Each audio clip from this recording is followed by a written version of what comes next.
আসসালামু আলাইকুম। আশা করছি তোমরা সবাই ভালো আছো। তো আমিও ভালো আছি। আজকে একটা নতুন ভিডিও নিয়ে তোমাদের সামনে হাজির হলাম। তো আজকে আমি ছাদ বাগানে কিছু কাজ করব, সেটা তোমাদের সঙ্গে শেয়ার করছি। তো আমার ভিডিওটা তোমরা শেষ অবধি দেখতে থাকো। আর যারা আমার চ্যানেলটা নতুন দেখো তারা অবশ্যই আমার চ্যানেলটা সাবস্ক্রাইব করবে, আর যারা অলরেডি সাবস্ক্রাইব করেছো তাদের অসংখ্য ভালোবাসা। তো আজকে আমি ছাদে যেসব কাজ করব সেগুলো হলো, আমি কিছু বীজ বসাবো। আর আমার যেহেতু ছাদ বাগানটা অনেক দিন থেকে বৃষ্টি হয়ে গেল 1.5 মাস ধরে, তো সেক্ষেত্রে আমার ছাদ বাগানের কিছু গাছ নষ্ট হয়েছে। তো সেই গাছগুলো আমি আজকে তুলে দেবো, আর সেই মাটিগুলো আমি কিভাবে রোদে শুকাবো তো সবই তোমাদেরকে দেখাচ্ছি। তো চলো ভিডিওটা আমি শেষ অবধি তোমরা দেখে থাকো। তো এখানে দেখতে পাচ্ছ একটা বেড আছে, এখানে রেডি করাই বেড ছিল, কারণ এখানে আমি কিছু ডাঙা গাছ দিয়েছি। তো এখানে আজকে কিছু বীজ বসাবো। তো এই যে দেখতে পাচ্ছ বেডটা, মানে ডাঙা গাছগুলো সব তুলে নিয়েছি। তো এইটা আজকে আমি কিছুটা মানে বেডটা একদম পরিষ্কার করে এখানে কিছু বীজ বসাবো। তো তোমাদের দেখাচ্ছি কি বীজ বসাবো। তো তার আগে দেখতে পাচ্ছ আমি ডাঙা গাছগুলো সব তুলে নিলাম, আর মাটিটাতে একদম ভালো করে খুঁড়ে নেবো, আর যা আগাছা আছে সব তুলে ফেলবো। আর মাটিটাতে কিছুটা গোবর সার আর কোকোপিট মিক্সড করব। তো যাই হোক, আমি এই বেডটাতে এগুলো করে বীজ বসাবো। তো এই যে দেখতে পাচ্ছ আমি একদম পরিষ্কার করলাম বেডটা, আর এখানে কিছু গোবর সার কোকোপিট দিয়েছি, তো দিয়ে একদম মিক্সড করে দিলাম ভালো করে। তো যাই হোক, দেখতে পাচ্ছ মাটিগুলো শক্ত হয়ে গেছে, কারণ অনেক দিন ধরে বৃষ্টি হচ্ছিল, তো মাটিগুলো একটু শক্ত হয়েছে। তো যাই হোক, আমি এগুলো সব ঠিক করে নিলাম। আর এখানে অলরেডি আমার গোবর সার দেওয়াই আছে, কারণ যখন আমি বেডটা বানিয়েছি তখন আমি গোবর সার দিয়েছি। আর এই বেডটার সাইডে একটা গাছ আছে, গাছটা কিসের গাছ আমি বুঝতে পারছি না। তো যাই হোক, তোমাদের দেখাচ্ছি, তোমরা অবশ্যই আমাকে কমেন্ট করে বলবে যে এটা কী গাছ। তো আমার বেডটা একদম রেডি। আর এই যে এবার আমি এখানে কিছু মানে পালং শাকের বীজ দেবো। আমার কাছে সেরকম কোনো বীজ নেই, তো ভাবলাম যে বেডটা পড়েই আছে, তো একটু পালং শাকের বীজ দেই। তো ওই জন্য আমি বেডটা তৈরি করলাম। এবার কিছু পালং শাকের বীজ দেবো, আর পালং শাকের বীজটা আজকে একটু অন্য স্টাইলে দেবো। সবসময় তো ছিটিয়ে দেই, তো আজকে ভাবলাম যে একটু থোকা থোকা করে দেই, যে দেখি থোকা থোকাগুলো কেমন হয়। তো সেই জন্য দিয়ে দিলাম। আর কদিন পরে তো ঠান্ডা চলে আসবে, 2 মাস পরে, তখন আমি পালং শাক মানে তখন সবজিটাও খুব সুন্দর হয়। আর এখন যেহেতু বৃষ্টি হলো বা রোদ ওরকম, তো সেরকম সবজিগুলো সেরকম ঠিকঠাক হচ্ছে না। তো যাই হোক, এই জন্য আমি ভাবলাম যে একটু থোকা থোকা করেই দেই পালং শাকের বীজগুলো, একটু নতুন স্টাইলে।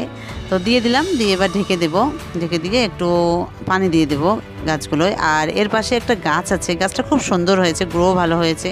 তো ভাবলাম তোমাদের সঙ্গে একটু শেয়ার করি, কারণ গাছটা কী গাছ আমি বুঝতে পারছি না। তো গাছটা আমি এখান থেকে তুলে অন্য বেডে দিয়ে দেবো। তো তার আগে তোমাদেরকে একটু দেখাচ্ছি গাছগুলো কেমন।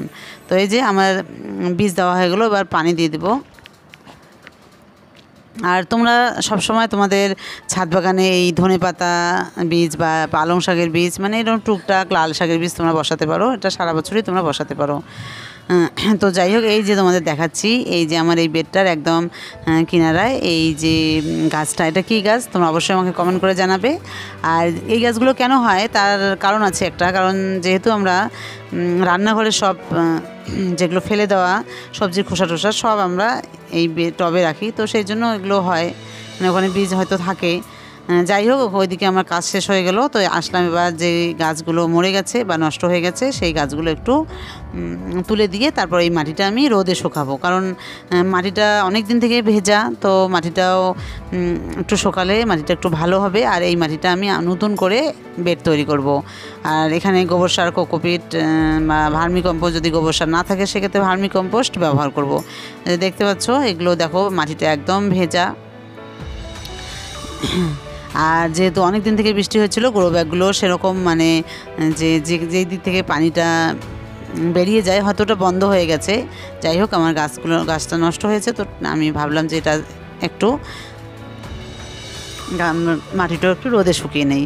তো যাই হোক, আর এই যে দেখতে পাচ্ছ আমার যে গ্রো ব্যাগগুলো আছে, এগুলো আমি ভালো করে পানিতে ধুয়ে এগুলো আমি শুকাতে দেবো, কারণ যদি তোমরা ওই গ্রো ব্যাগে আবার তোমরা ওরকম অবস্থায় আবার করো বেড বানাও, তাহলে সেক্ষেত্রে গ্রো ব্যাগটা নষ্ট হতে পারে, তাড়াতাড়ি নষ্ট হবে। তো আমি একটু ভালো করে ধুয়ে তারপর রোদে দেবো, দিয়ে শুকিয়ে নিয়ে আবার নতুন করে আমি একটু নতুন গ্রো ব্যাগে বেড বসাবো। তো আজকে তোমাদের দেখাচ্ছি যে ছাদে আমি কিভাবে কাজ করি। আমি তো তোমাদের অন্য ভিডিও দেই, তো ভাবলাম আজকে আমি যেহেতু ছাদটা একটু মানে পরিষ্কার বা গাছগুলোর একটু যত্ন করছি, তো ভাবলাম তোমাদেরকেও একটু দেখাই।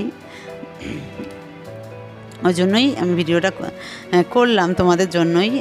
তো তোমরা এরকম যদি তোমাদের ছাদ বাগানে গাছ নষ্ট হয়ে যায়, তাহলে সেক্ষেত্রে এই মাটিটাতে ওরকম ওই অবস্থায় তোমরা কোনো বীজ দেবে না, তোমরা নতুন করে মাটিটা রোদে শুকিয়ে তারপর বীজ দেবে। আর তোমাদের দেখাচ্ছি আমি আর কি সবজির খোসা বা কলার খোসা, ডিমের খোসা, এগুলো কীরকম করে আমি সংরক্ষণ করে রাখি তোমাদের দেখাচ্ছি। যে এখানে দেখতে পাচ্ছ কিছু কলার খোসা বা সবজির খোসা আছে, তো এখানে কলার খোসাগুলোই বেশি আছে। এখানে আমি কলার খোসাগুলো শুকাতে মানে এগুলো শুকিয়ে গেছে প্রায়, তো আরও কিছু কলার খোসা আছে, সেগুলো আমি এখানে দিয়ে দিচ্ছি।